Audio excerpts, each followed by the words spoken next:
Welcome to Citizen Mike Show. Thanks for tuning in. We do appreciate it. My name is Mike Berdinsky. Over there is Jim Jinks. He just won a new seat in the General Assembly District, the 90th, defeating Craig Fishbein. Jim, welcome to Citizen Mike Show. We appreciate it coming on. Yeah, sure. Really great to be here. Yeah, just give me your reflections and observations as you look back about the campaign, how it went, your approach, that kind of thing. Yeah, sure. So it's a long process. It's been about the past 5 months of my life. So there's a lot to reflect on. It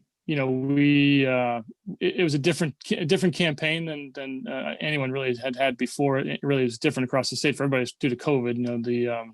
We weren't really door knocking until late into the campaign, really until about September. Back in July and August, when normally we'd be campaigning door to door, we were not. But once we did that, people were fine. We had masks on. We would approach the door and step away, and if people wanted to talk, they would. So, that's kind of a big reflection of this particular campaign season is the whole COVID part of it. But we felt good going into election day. We felt good to even that night when we were kind of waiting for absentee ballots. We were pretty confident that things were going our way. We really hit the targets that we needed to hit as far as the number of people we wanted to reach and people that we felt were committed to us. So, we felt good, and we're obviously very happy with the result. What kind of a team did you have, helping you out? So, we had our campaign manager. We actually had an assistant campaign manager. We had lots of volunteers. Actually, there was a lot of support and a lot of interest in this race. Probably a lot more than a typical state rep would get. I think people are kind of, especially this year, a lot of people even locally are helping to call into other states, to kind of get the vote out for the presidential election.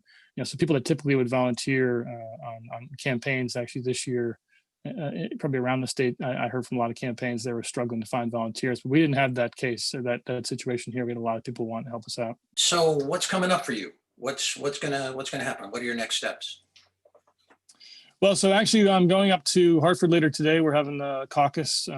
We are going up to elect our leadership in the House later today. I'm going to go meet some of my new colleagues and I think there are 7 or 8 new legislators coming in on the Democratic side. So that's happening later today. And then I know at some point in the near future, we'll have a kind of orientation for all of us. I'm eager to really just start to get to work for the people of Wallingford and Cheshire, and I'm planning to probably start to have some meet and greet kind of thing or something to start to sort of people to come out and talk to me about the things that they're concerned with, and to think about where we can do that safely, obviously, and I have a few ideas about where that might be, but so we're just kind of starting to kind of move forward with serving the people of the district. Yeah. One of the problems you're going to face, I think, is the deficit. Let me read you something. It comes from a press release from the comptroller, Kevin Lembo, and get your thoughts on it. November 2nd, he sent out a press release, said that in his monthly financial and economic update, he projected a deficit of $1.26 billion for fiscal year 2021. While noting economic improvement for some and a darkening reality for others. I'm skipping a bit in his press release, and he described the recovery as K-shaped, meaning that for those folks that are doing well, the professional class, those who can work from home, for a lot of people, they'll do fine. But the other part of that K is those that are already in poverty or facing a housing crisis or other crisis, their condition just may get worse. Because of this economy. Any thoughts on how that may impact your duties or your approach in view of an economy like that? Yeah, so really just a couple of weeks ago, in one of the last weekends of the campaign, I actually talked to a couple of voters who, so their situation, they're middle class, but really it's just sort of they felt like they were just kind of hanging on. They the husband and wife, they had 4 jobs between the two of them. He's actually a reservist in the Army and had been to Iraq, and they were feeling like they have a few kids, and they were really feeling like they were getting by, but but really, it was, there, like a lot of people, they were sort of one big expense away from their situation worsening quite a bit. So there is certainly people, of course, there are people in this economy right now, being the recession we're in, that are out of work, but there's also a whole other set of people that are sort of just kind of, clawing on, hanging on to what they have. So the deficit is a big concern. It's, I think our state's economy is a big concern, as I've said over and over again throughout the campaign. That is our biggest challenge, is getting the economy going, getting jobs going, getting high paying jobs into the state. So as far as the deficit goes, it is going to impact really everything we do next year. We do have a large surplus. I think there's Connecticut is actually, for the first time in a long time, in perhaps the best position they've been in heading into a budget year as far as the surplus goes. But there's going to be a lot of tough choices. There always is. I think we need to keep focusing on, or we need to focus more on the economy and growing jobs, and getting Connecticut. Our GDP has been pretty much stagnant, and a lot of that has to do with not investing enough, to me, in high-tech infrastructure and computing power, and that's what's kind of keeping a lot of the higher paying jobs out of the state. Actually, has less to do with the sort of what the people tend to think of as a business climate from a tax standpoint. It has more to do with that kind of tech infrastructure. But so it's going to be, the deficit is the challenge, and I'm sure we're going to, the legislature is going to do everything they can to minimize the impacts on services, while we try and thread that needle again. It's my thing has also been throughout the summer, talking to voters, that we can't keep kind of balancing the budget on the backs of the average working folks. I mean, it's, and like the people I just talked about earlier, they can't be giving any more. We have to find revenue elsewhere, somewhere, or the choice is that, or reducing services. In a lot of cases, we've reduced services really to the bare bone as it is. So, but I'm eager to get into all that and into the budget and start to, think about ways that we can, perhaps some new ways that we can make all this work. Okay, you're going to have your work cut out for you. Yeah. Let's call that a wrap. Thanks for coming on the Citizen Mike Show. Our viewers appreciate it. We appreciate it, and look for our next invitation. Sure thing. Thank you, Mike. Good to be here on the show. Yeah, we'll have some fun. Somewhere over there is Christopher K. Shortell on that split screen. Chris, the last time we talked, we had agreed that you were going to send me an envelope, and I was going to send you an envelope, and in that envelope would be our predictions for the local races, the other day, and also for the national race. And I did receive from you a mystery envelope. There it is, and inside is very valuable information. I knew it was so valuable. It's not valuable at all now. Well, no, not now, but I had my envelope stuffed in a mayonnaise jar that was hermetically sealed and stuffed under my front stoop. So are you ready to share with the viewers what I said and what you said, our predictions on the races? Crack your envelope, please, and let's and then we'll get to what's inside. Let's take the first, as the first race, we're going to consider the Fishbein versus Jinks contest. And here's what you said. Prediction, your prediction: Fishbein. Rationale: Jinks is not well known enough in Wallingford. Craig was a bit controversial. It was a controversial figure even before the retweet, the famous retweet. While that may move the needle a bit, it's not going to be enough. His name recognition and the right-leaning makeup of the district will carry him. We give you a misfire there. What did I say about that race? You said Fishbein loses to Jinks. You said Jinks is Craig's strongest opponent, and he has run the best campaign against Craig. Craig does have great name recognition, which we both agree with, but he has lately taken on some political baggage that has hurt him with moderate voters. Okay. So you were score one. Me. Score one for me. Yeah. Let's go to the Mashinsky-Ulbrich race. What did I say? You said Ulbrich loses. Mary's name recognition and years of service pay off. She has not gotten involved in lightning rod issues that divide many voters against her. And Yilbrick's campaign was not effective enough to change people's minds. He didn't lay a glove on her. You said, I may have to summarize, you predicted Mary Mashinsky also, so we're on the same page there. You said Mary's an institution and has served Wallingford for 40 years, despite some of her more left-leaning stances and votes, tolls, environment, that are probably out of step with the majority of local voters. She is perceived as someone who loves the town and fights for our share of state funding. The town voters tend to be comfortable with longtime incumbents on both sides of the aisle. Wes ran a positive campaign and should be commended. He might have a future on the local side, Board of Ed, and then you have a pitch, you pump him a little bit, and okay. I would also add this final comment for casual Dem voters who say they can't vote for Mayor Dickinson because no one should be in office that long. Did they vote for Gilbrook then in this race? We got your comment. Got my comment in. Well, Can I make one quick comment about Mary Mashinsky? Go ahead. I did notice she joined Twitter about a month ago. I'm on Twitter. It's the only thing I really do social media wise. She joined Twitter. Yep. And she has a website, and I was very impressed. She put on her website a like a point counterpoint. And I guess it was stuff that Wes may have said in the candidate forum. I didn't watch the forum, but I thought it was very well done. Her that part. I haven't really seen that in these local websites before. So I just wanted to shout that that's interesting. People should check that out. I thought it was well done. So What's the next one you want to get to? next one, we have April Capone against John Cicarella. Okay. What did I say? You said Capone loses. You said that Capone got the Record Journal endorsement, but so did I. Yes. Wow. Did you? You Yeah. did? Yeah. Yeah. I'm not. Well, yeah. I mean, why wouldn't you have? She is a stranger in Wallingford, which is a reddish town. North Haven is more red.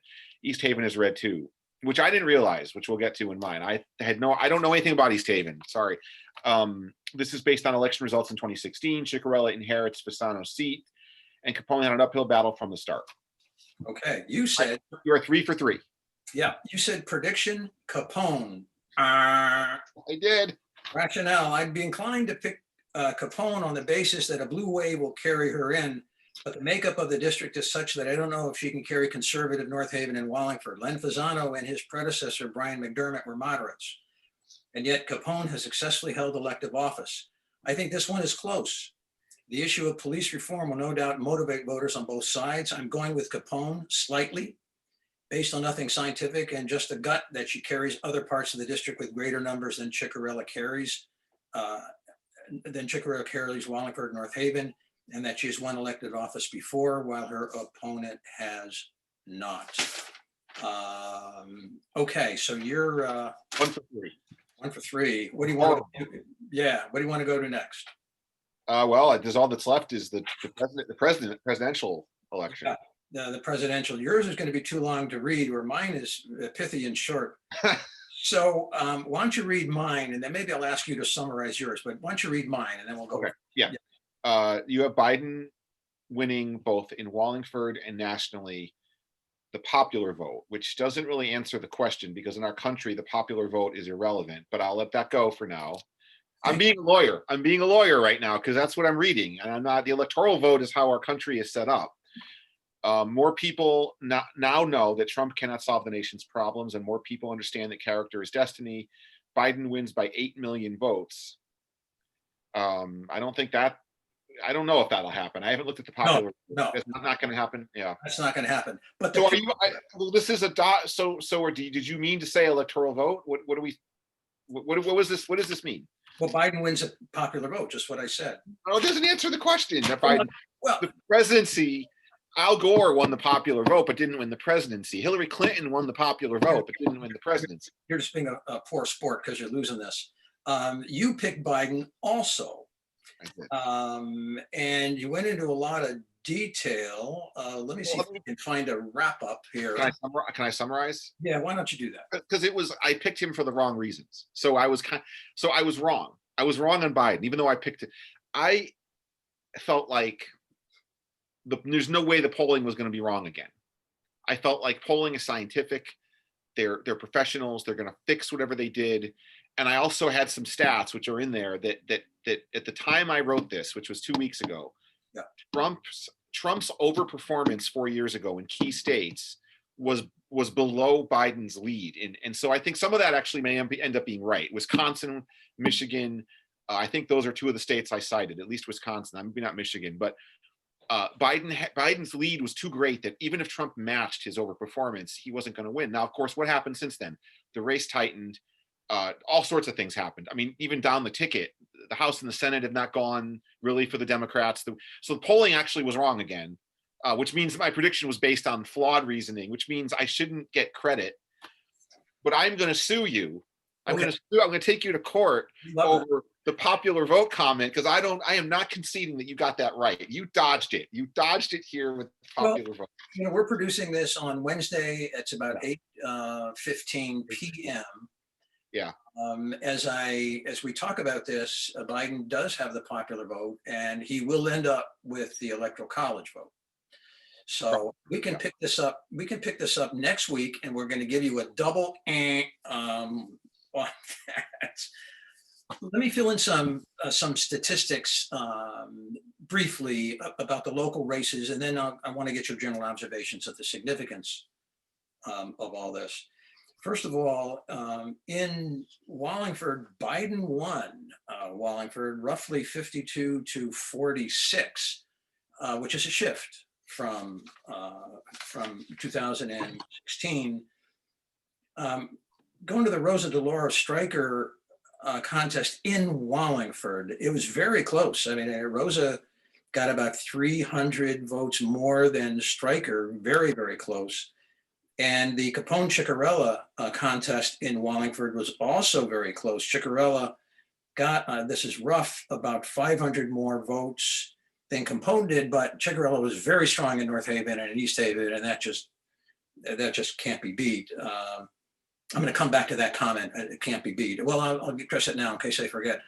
I think that maybe the Democrats realistically are going to have to give up on the Senate seat. I think those three towns, Wallingford, North Haven, and East Haven, are just too red. It's almost an impossibility to win. And surely, you know, we need candidates to run, but it's going to be tough.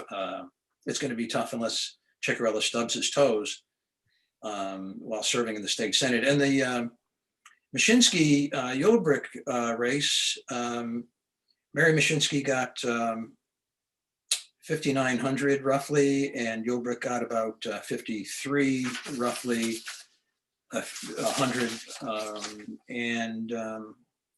Let me get my eye on the percentage here if I can. Yeah, it's about 50 to 45 in round numbers. 50% for Mary Mashinsky, 45 for Wes Yulbrick. There you go. Part of the reason that Craig lost was the Cheshire turnout. Cheshire went for Biden, strongly, 55 to 42. I'm quite surprised at that. I think that Cheshire is sort of a right-leaning town, but not this time around, I guess. And I guess that's all I got for you in the way of comments. But you got some general observations of what this all means?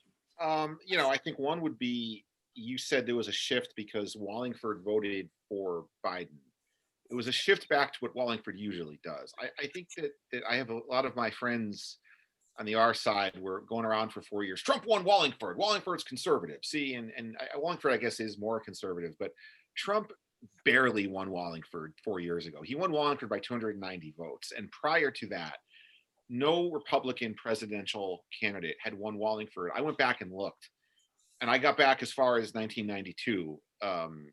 And going back that far, it was all Democrats, and they all won by a lot. Obama won by thousands of votes. John Kerry won. Al Gore won. Bill Clinton won. And I just stopped looking. Clinton won in 92, and I stopped looking. George H.W. Bush, I think, is the last Republican presidential candidate to carry Connecticut, which I think he did in 88. So it may very well be that in 88 he carried Wallingford. But so I don't know. That to me, that Wallingford does tend to vote Democrat for president. The Trump thing, I think, was an anomaly. That's one observation. I don't know what other observations I have. I guess on the I Let's don't, talk about the Craig Fishbein Jinks race, because I Okay. think that's sort of the blockbuster result that yeah. Well, it's hard. I think so. I think it's hard for me, and you can tell me differently from your experience. For that type of race, I'm not clued in. People may think, well, I'm a Republican, I'm on the council, I'm hard. Well, I'm not I am friends with a lot of people, my fellow counselors, people in the RTC, but I'm not hardwired in there. I don't know polling data. I drive my kids to swim and I go to, church, and we go places, and I look at yard signs and I say, oh, well, and I didn't see, I saw some Jinx yard signs. I saw some Craig lawn signs, and I'm like, oh, that seems pretty even. I had no feel for that race. I had zero. So without, in the national news, you get the reverse, you get polling and Well, stories. So I understand that you don't have a feel for it, and you're not yeah, in that district, so you don't get all the well, mail. I'm in the district. You are, so you got all the mailers on both sides. Of, Uh, I did not, I got Craig's mailers. I don't recall getting any of Jim Jinks's mailers. okay, yeah, all right. But Well, any thoughts on the larger significance of larger consequences of that race? well, it's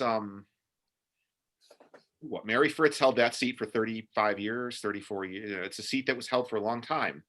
And I felt like Craig, because of who he was going to hold it as long as he wanted it. So I don't know yet. Does the seat become Jim Jinks's for 30 years? Or does it open the door for somebody else in Wallingford to step in next time? Will there be some vote? Will there be another tolls issue, another police bill that we'll have to vote on? And he can't hide from. I'm not saying Jim Jinks was hiding, but he ran a very, it was easy to run against Craig and run as well. Craig did all these things. Now he's going to have to vote on bills. So I guess I feel like it's like an NFL draft. You can evaluate the draft class 5 years later. It's hard to evaluate it draft night. Okay. So let me just read you something that came from the Connecticut Mirror. Yep. And it's sort of a summary, a wrap up of what happened. And it starts the unpopularity of President Donald J. Trump in Connecticut helped Democrats increase their sizable majorities in the General Assembly on Tuesday. I'm skipping a little bit. House Majority Leader Matt Ritter said Democrats made a net gain of at least 7 seats, and he informed his caucus by email early Wednesday that they will convene in January with a majority of 98 to 53 and possibly 100 to 51 if 2 close challenges of Republicans fall their way. Unofficial results showed Senate Democrats successfully defending their 22 seats and capturing 2 from Republicans, although that could change as there's a couple of close races. But if the numbers hold, the Democratic majority would be 24 to 12 in January. So that's kind of the blue wave, I guess, if there is one. I want to revisit a segment that we did on the show last time and add a little more detail. And that was the issue of whether or not the Wallingford Town Council should take 1.6 million from the general fund and pass it over the table to the Board of Education's 2% fund. Remember that? Remember that discussion?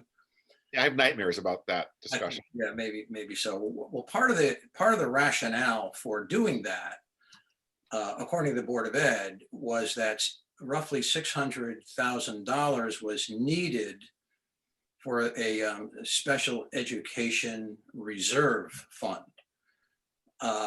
When we did the show last week, I called, we had a couple of clips dealing with that issue. There was a mention by Dr. Menzo, the superintendent of schools, that this had something to do with a lawsuit. I called it a mystery lawsuit. I had a hunch what that lawsuit was.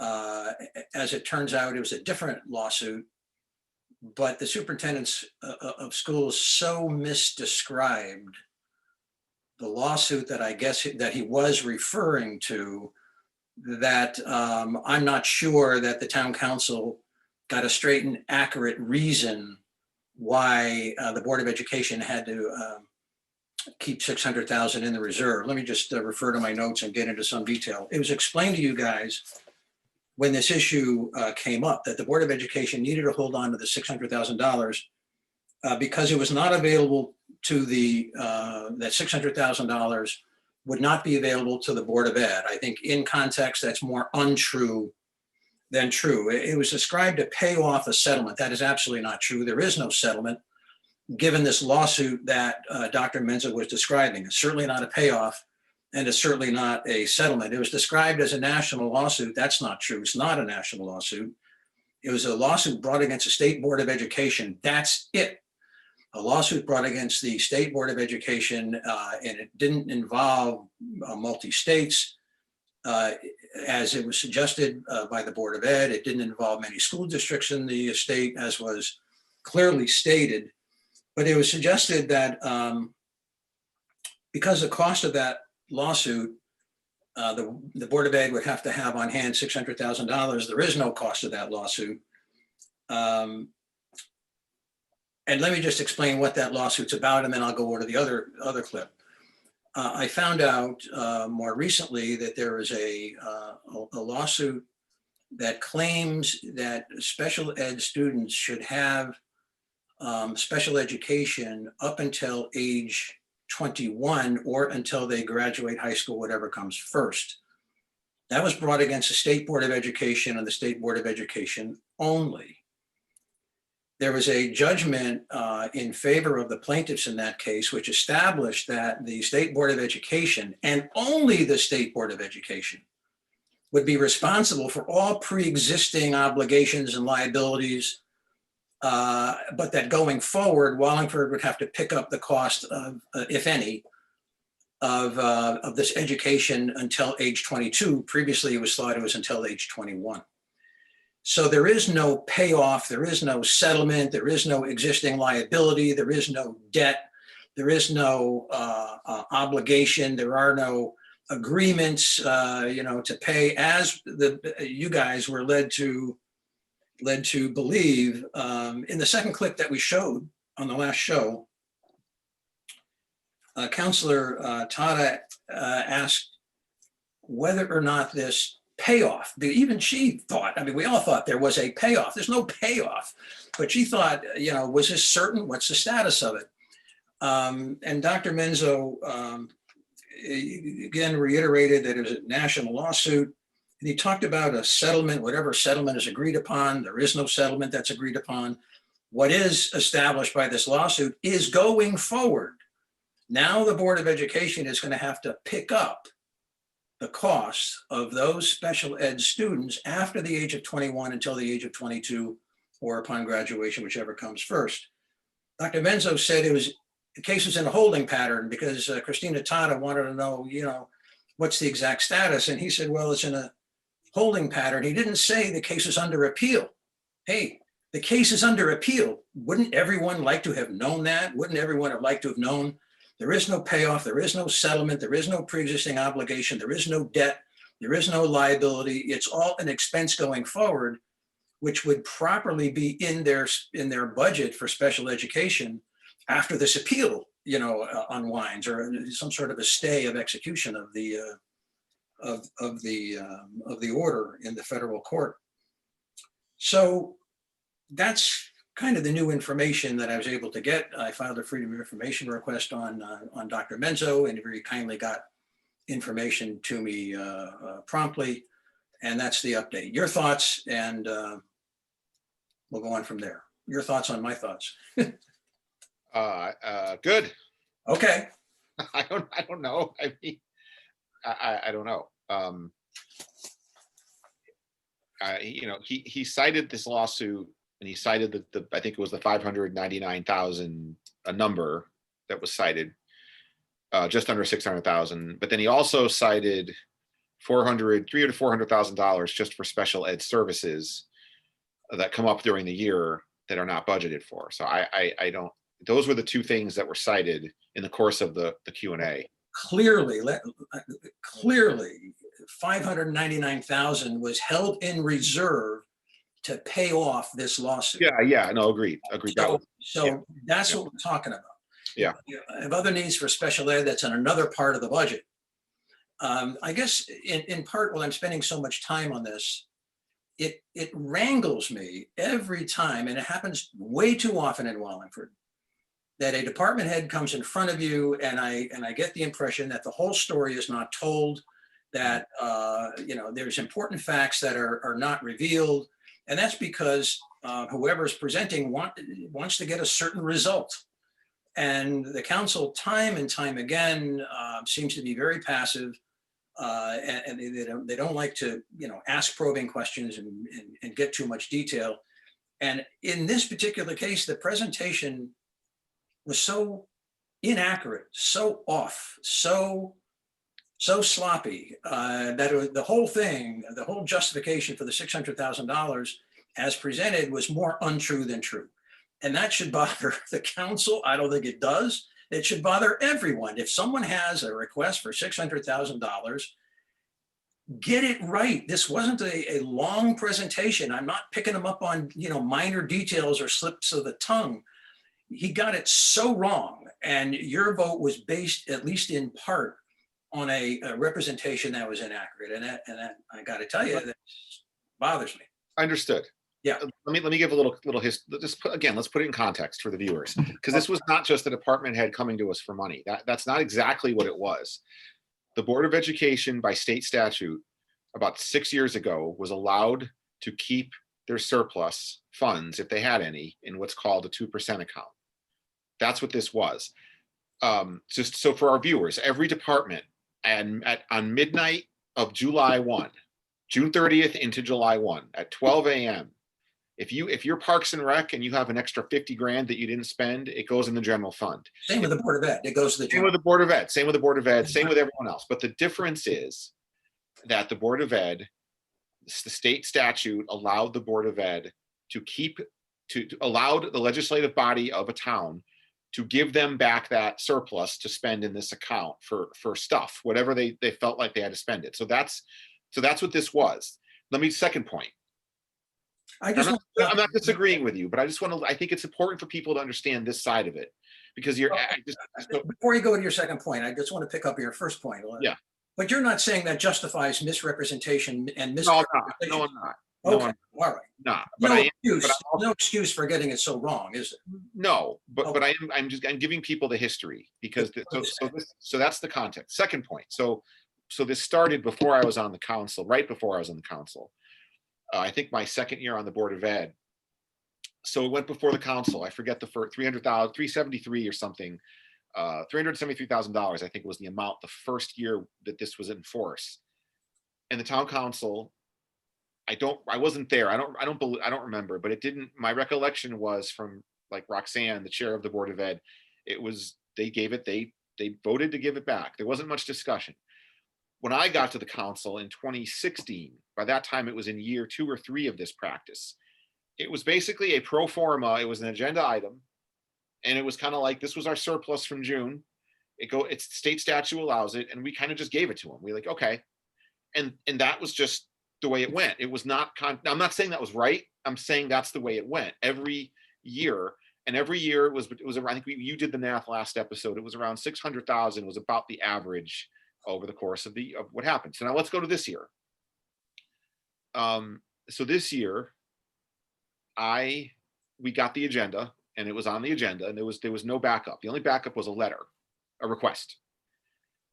And I went back behind the scenes, and I went back to our budget presentation where Sal went through the 2% account, the spending history that I think you had gone through on the show. And I said, Sal, can you give us a little more on this? Like, where is the 2% account? He said, sure. And so he got us the information out. Okay, this is what we spent in the 2% account. Here's what we're going to spend the rest of it on, et cetera. My point, though, is that I think from their point of view, the Board of Ed's point of view, and from Sal's point of view, this is just going to be another pro forma. They weren't coming into this expecting a battle. I know you're going to say they should have. I'm just telling you. No. What I'm saying is they should commit themselves to be accurate and fair in their presentations. And if they can't do it, change their ways. Something is off. Right. But if they get so confident that whatever they ask for, they're going to get, no questions asked, look what happens. They get sloppy and inaccurate, and that's not right. And so to keep them honest, the council from time to time, maybe it's once in 30 years, I don't know, but the council from time to time has to take care of business and be very careful and cautious about how the town's money is spent, instead of having things, especially big ticket items like 600,000, go pro forma, because that's what happens. You're now reaping what you've sown by not examining carefully and by letting it go, no questions asked. Now look what's happened. He got it more wrong than right, seriously wrong. Would anyone have changed their minds? Well, I don't know. That's a very good question. Well, it's a great question. And I look at the vote was 8-1. Yeah. You look at some of the people who voted for it, including me, but I mean, Vinny Testa, Tom Laughlin, Craig Fishbein, and Gina Morgenstein. If you got the four of them in a room and asked them, what direction does the sun rise in the morning? I don't know that they would all agree on the answer, but they agreed on this. They looked at the facts as presented. No, they didn't look at the facts. They didn't have the real facts. As did I. The real facts. All right, I'm just saying. So it was 8-1. It's characterized as an obligation, a settlement that was owed. It's not true. Yeah. Well, I don't know. I don't know what to say. I think we should get someone. You should get someone. I say we, but it's your show. Your name's on the show. By we, I mean you. You should get someone from the Board of Ed to come on the show. Oh, I've made a lot of invitations. They're not interested. Can we call it quits? Had enough? Do you want to talk about CMEC? Do you want to talk about the audit? Anything else? No, okay. Not tonight. Not tonight. No, I'm good. I'm good if you're good. We're going to wrap it up. I think we may have a little more election talk next show, and we'll have some other topics. And by the time we meet again, you're going to have a board meeting, a council meeting under your belt. So something may. Yeah, we have a bid waiver on that agenda. Well, I think you have an ordinance. We have the ordinance public hearing as well. Yeah. Oh, we got all. Thanks everyone for watching the Citizen Mike Show. We do appreciate it. And Chris Shortell does particularly. Send me an email if you want direct links to the show or anything else that I can provide you to get you easy access. Thanks to WPAA and Susan Huizenga. They broadcast the Citizen Mike Show on 9 at night on Thursday, Friday, Monday, Tuesday, and Wednesday, and Saturday mornings at 10. Good night, everybody. See you next time.